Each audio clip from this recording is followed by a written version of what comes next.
Hi, so here's a video for all you fire alarm enthusiasts out there. This is actually not meant to be a fire alarm pull station. However, you typically see these as emergency door releases in buildings such as malls and whatnot, where the automatic doors, basically to prevent anyone from getting locked in the building at night. If the doors are locked and someone happens to be inside, you would pulse or activate something like this, and it would unlock the door and at the same time send some kind of alarm or notification. This one is not labeled as a door release, it just has a general emergency labeling on it, so it could be used in a variety of applications.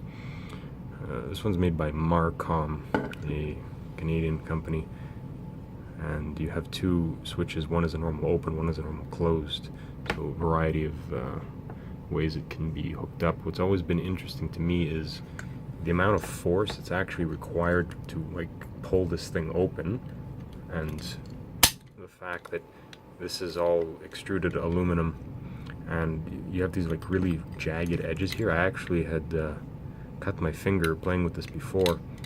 It's I don't know, it's an interesting design for something that's designed for emergency use. The fire alarm variant is just red and it says pull in case of fire on it. This one is Canadian, so we have the French on it as well.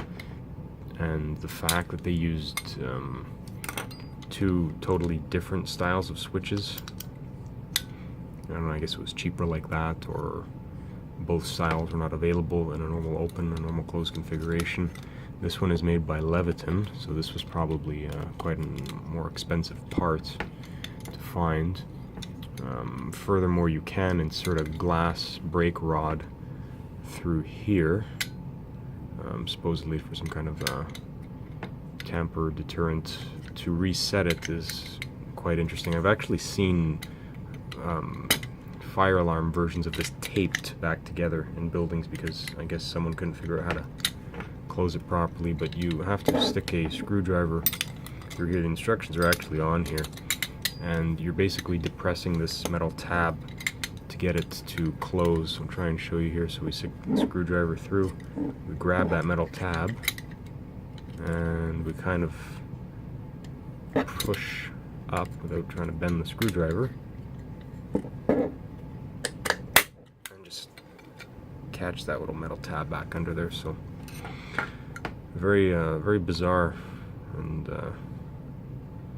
not very intuitive design.